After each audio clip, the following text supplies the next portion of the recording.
Hello বন্ধুরা, কেমন আছেন সবাই? আশা করি খুব ভালো আছেন। তো আজকে আমরা জানব পৃথিবীর সর্বপ্রথম বইয়ের নাম কি এবং কোথায় অবস্থিত হয়েছে। তো আর বেশি কথা না বাড়িয়ে চলুন ভিডিওটি শুরু করা যাক।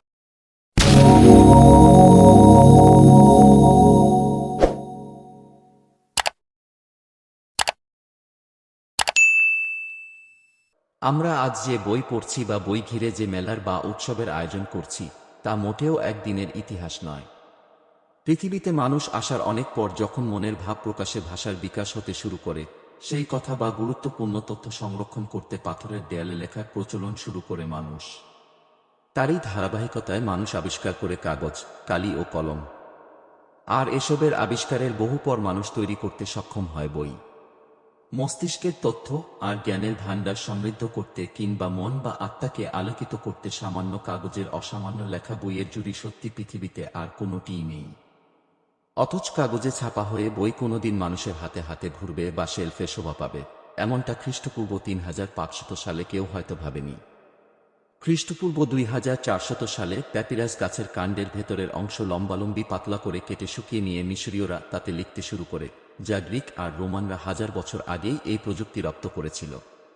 এরপর হেরোডোটাসের সময় লেখা হতো বাছুর, ভেড়া বা ছাগলের চামড়ায়। 105 খ্রিস্টাব্দে মোম দিয়ে বানানো সমতলে আর কাগজে লেখা বসেছে।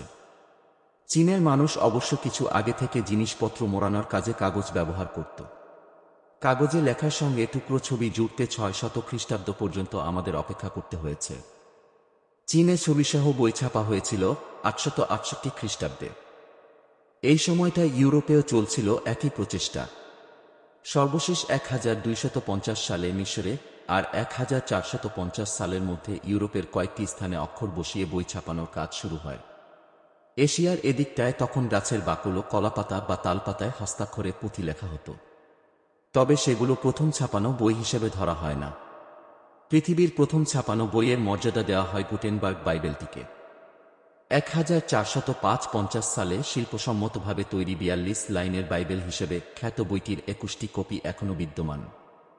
কখনো বিক্রির জন্য উন্মুক্ত হলে নিঃসন্দেহে ওগুলোই হবে পৃথিবীর সবচেয়ে দামি বই। আর হ্যাঁ, নিত্য নতুন কিছু জানার জন্য চ্যানেলটি সাবস্ক্রাইব করে আমাদের পাশেই থাকুন। ধন্যবাদ এতক্ষণ সময় দিয়ে সাথে থাকার জন্য।